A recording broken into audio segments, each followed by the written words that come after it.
pro Nayib Bukele. Isso aqui eu acho que foi antes da eleição, na verdade, mas ele postou hoje. Eu achei isso aqui, assim... É esse papo de democracia que você tá falando, que você fez uma thread, inclusive. Vocês chegaram a ver a tua thread? Sobre democracia? É. Não. A minha da democracia? Que você postou hoje. Eu postei hoje um ataque à democracia, né? Já estavam me xingando os democratas. O ataque à democracia? Vamos lá. É perigoso. Só deixa eu arrumar a tua câmera aqui. Porque o Nanã tem que estar bem quadrado aqui. Aí. Bora? Bora. Escuchamos la siguiente pregunta a cargo del periodista del periódico El País. Hola, presidente. Mucho gusto en saludarte. Su vicepresidente, Félix Ulloa, ha dicho que están sustituyendo la democracia por algo nuevo. ¿Podría decirme qué es ese algo nuevo? No sé si dijo eso. Tendría que... New York Times. Tendría que escuchar la grabación. Yo no le creo nada al New York Times. Nada. Pero bien, te voy a decir lo que digo yo. Ya lo que diga él se lo puedes preguntar a él. Yo no soy el vicepresidente. Nosotros no estamos sustituyendo la democracia, porque El Salvador jamás tuvo democracia. Esta es la primera vez en la historia que El Salvador tiene democracia. Y no lo digo yo, lo dice el pueblo, que la definición de democracia, la real, no la inventada por las élites, es demos y kratos, el poder del pueblo. No dice la élite o la ONG o el periódico Lo País, no, dice el poder del pueblo, demos, kratos. El pueblo, demos, que tiene el poder, kratos, dice, queremos un régimen de excepción, queremos la política de seguridad del presidente. Y hoy en unas horas vamos a saber si quieren que continúe este presidente y vamos a saber si quieren que continúe o qué configuración quieren de la Asamblea Legislativa. Ellos pueden decidir en una Asamblea Legislativa balanceada, pueden darle mayoría a la oposición, pueden darle, no la mayoría ni la mitad, pero una minoría que les sirva para bloquear algunas cosas como préstamos o elección del fiscal general o elección de magistrados de la Corte Suprema de Justicia.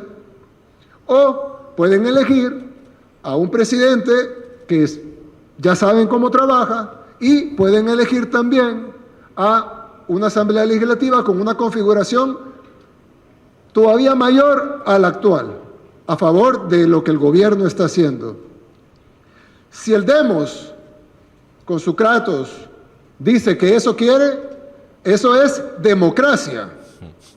Ahora, si tú crees que eso no es democracia, entonces habría que revisar tu definición de democracia. Pero en mi definición de democracia, nosotros no estamos reemplazando la democracia. Nosotros estamos trayendo la democracia a El Salvador, que lo que ha vivido es el control de dos élites, no solo corruptas, porque está más que demostrado que eran increíblemente corruptos, sino además asesinos, porque mataron a nuestro pueblo desde la guerra, se repartieron el país en los acuerdos de paz financiados por las Naciones Unidas, y luego, después de eso, pasaron 30 años desangrando al país, entrenando a los pandilleros en los polígonos de tiro del ejército, y de eso hay amplias investigaciones independientes sobre eso, además de que está judicializado y que el exministro de Defensa está preso por haber prestado los polígonos de tiro a los pandilleros para enseñarles a dispararle en la cabeza y en el corazón a los salvadoreños.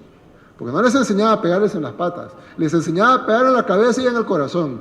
Se entrenaban pandilleros con dinero público en polígonos de tiro del Estado para que aprendieran a matar. Se les dio armas, se les dio dinero, se les dio legitimidad. Aquí vino el secretario general de la OEA, la Organización de Estados Americanos para los medios que no son de América.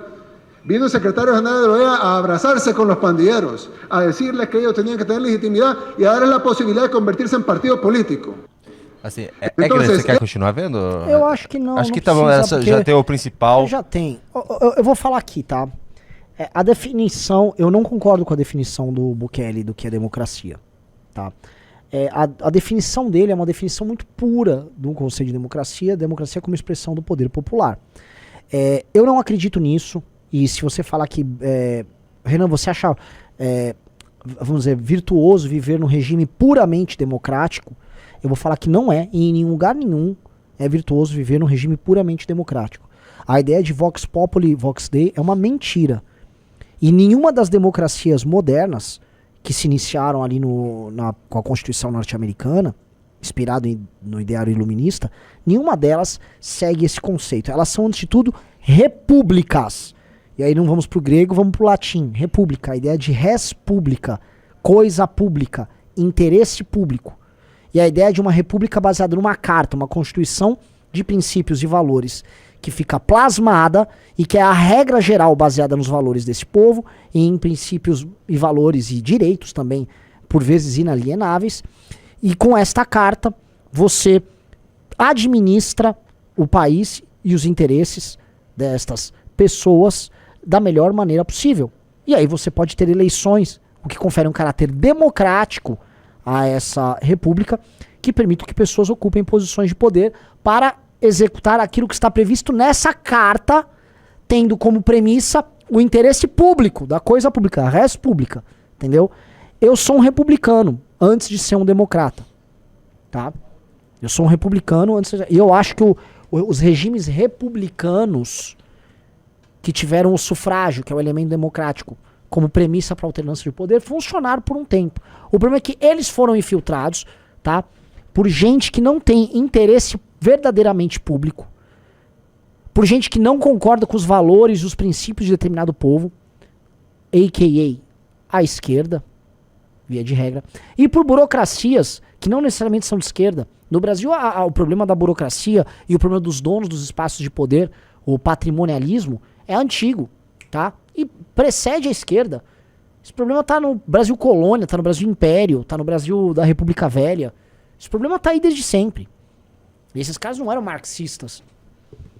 Mas esses caras se mesclaram. Tem até um livro do Meira Pena, que chamou O Dinossauro, que fala muito dessa fusão do pensamento patrimonialista com o pensamento de esquerda. Essas duas coisas se retroalimentam. E o Nordeste brasileiro é a expressão maior disso. Vocês falam assim, por que o Nordeste brasileiro não funciona? Ele é uma mistura da burocracia patrimonialista com a esquerda. Então você criou ali um troço que não vai funcionar, tanto que não funciona. Acho que a expressão mais clara disso é o filho do João Campos, do Eduardo Campos, um filho de um vagabundo, lá pintando o cabelo, sendo populista, ele é do partido de esquerda, nevou, hahaha. É isso. Entendeu? Com os políticos do Centrão e tal. Então, eu sou um republicano nesse ponto.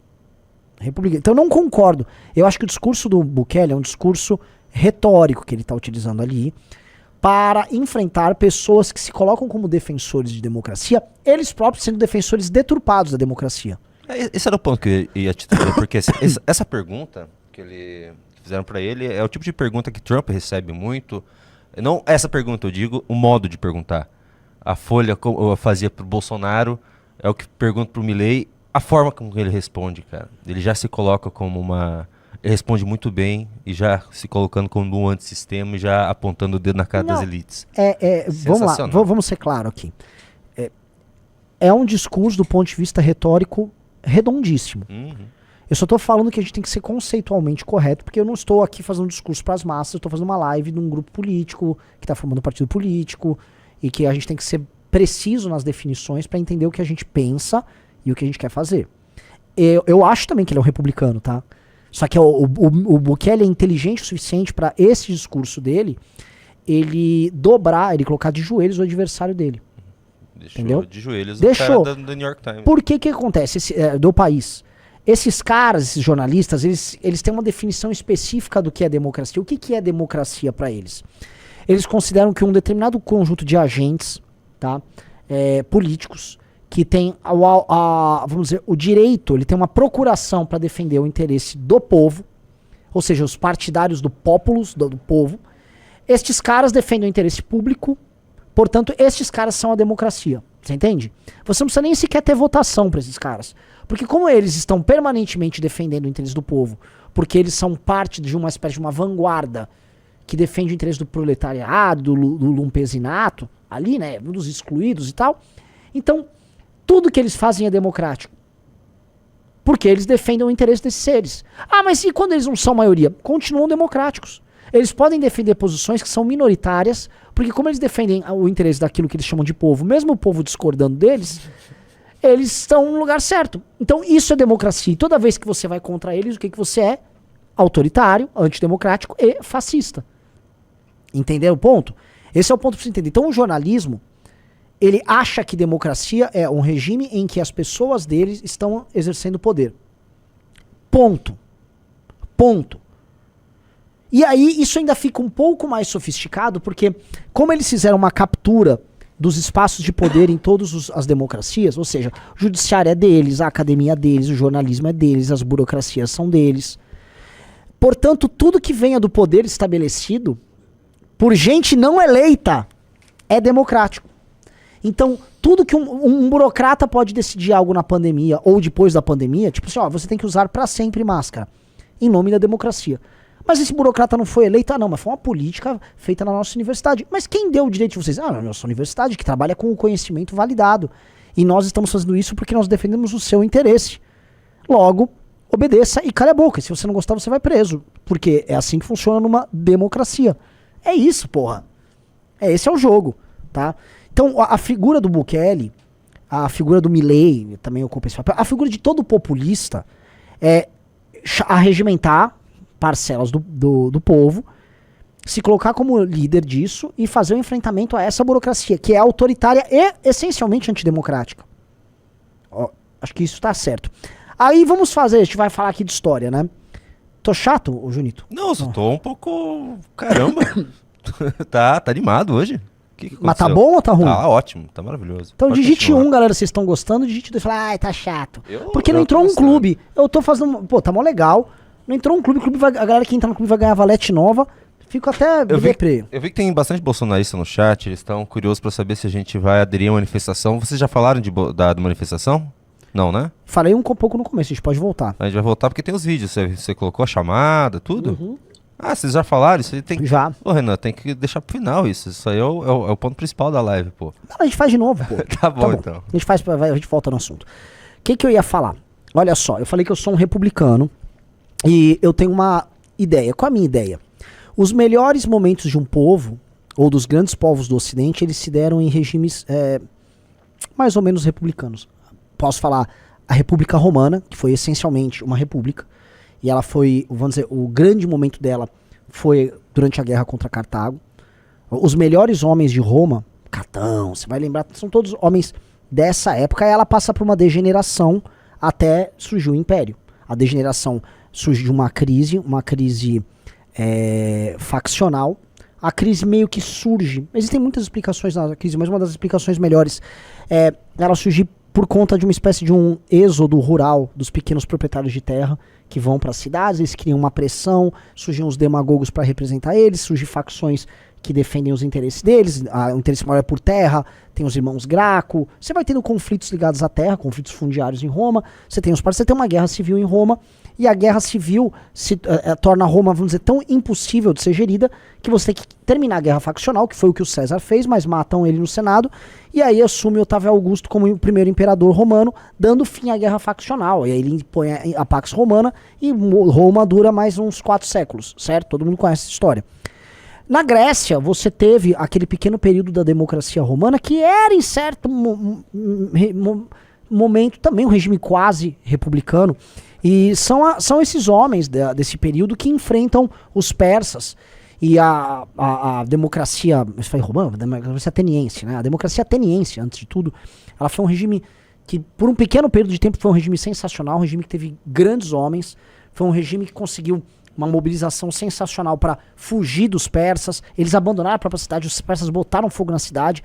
Todo mundo fala, eu gosto muito do Tiago Braga porque ele trata nesses termos, né? Dos persas, dos espartanos, não, foram os 300 lá com Leônidas, eles enfrentaram, tal, mas os caras mesmo foram os atenienses. Abandonaram a própria cidade, os persas botaram fogo na cidade, e quem derrotou eles mesmo, a vitória mesmo, foi uma vitória no mar, em que os atenienses, que fizeram uma esquadra de navios, fugiram para uma ilha, e na esquadra de navios eles derrotaram os persas, depois derrotaram os persas, botaram os persas para correr, e aquele período foi um período brilhante da democracia grega. Outro grande povo que foi republicano foram os norte-americanos. Gente, a experiência norte-americana da Constituição deles no final do século XVIII, vamos primeiro botar até o fim até a Segunda Guerra Mundial, existe experiência mais incrível que os Estados Unidos da América? Existe experiência mais emancipatória, existe experiência que mais criou riqueza, que mais criou inovação na história humana do que a história dos Estados Unidos da América? Eles são um país especial, e eles foram por muito tempo, quando eles tiveram uma sociedade coesa, com os mesmos valores, uma sociedade especial. Os Estados Unidos foram uma sociedade especial. E hoje, o que eles vivem? Uma guerra faccional, igual Roma viveu a merda de uma guerra faccional. Uma guerra faccional impossível de ser resolvida. E aqui eles não estão conseguindo resolver. Já tá tendo guerra civil aí entre os estados, nos Estados Unidos da América. Então, é um problema. Esses regimes que têm, vamos dizer, o poder compartilhado, que não tem um monarca, eles passam por esse problema. E, em geral, como esses problemas se resolvem? Com a ascensão de um monarca, com a chegada do César. Um cara que chega pra guerra faccional, avisa do lado, cala a boca aí. Quem fez isso lá em El Salvador? O Bukele. O Bukele é o cara que... Ele é uma unanimidade. O cara ele teve 80 e tantos % pra presidente da república lá.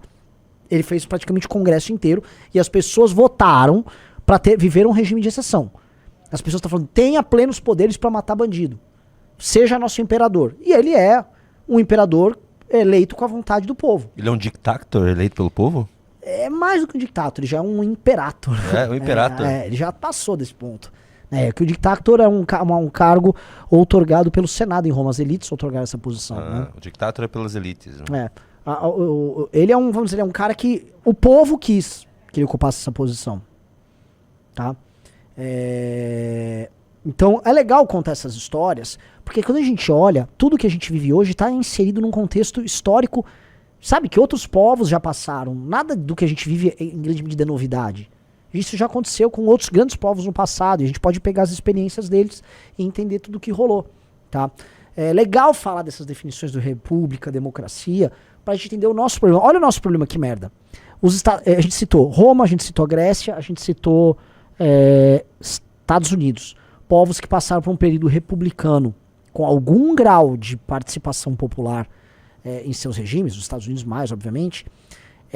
E eles, quando as pessoas quando era uma sociedade coesa e esses povos acreditavam nos mesmos valores e tiveram líderes virtuosos, esses povos fizeram coisa grandiosa, certo? Aí eles passam por uma deturpação.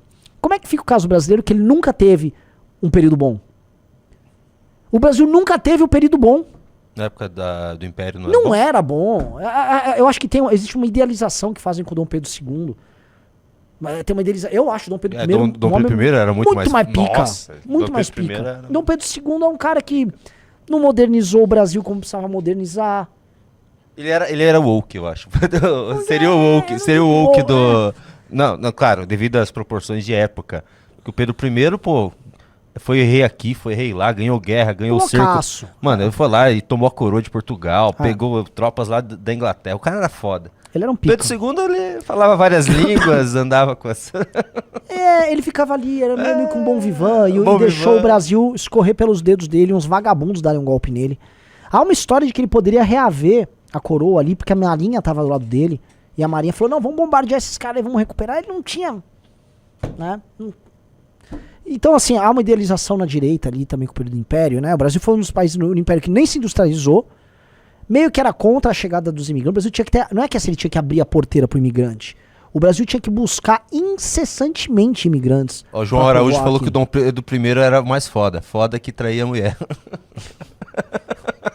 Olha, se for pra chegar nesses termos, né? Muitos homens faziam isso no passado. É do Dom Pedro I que eles fizeram aquele filme lá. O Carlota Joaquina, que é da chegada do Dom João VI. Mas tinha Dom Pedro. Dom Pedro, todos eles ficam fornicando, né? Assim, todos os idiotas. Todos os idiotas que basicamente vieram pro Brasil ficar fazendo sexo, porque é isso que nós sabemos fazer. Somos trepadores. Aí, intelectual de esquerda! Intelectual de esquerda, incrível! Sexo! Sexo! Oh, que incrível! Ele é comilão. Guloso. Sexo interracial. Agora sexo homem com homem. Nossa, estamos denunciando isso. Vamos se fuder, sabe?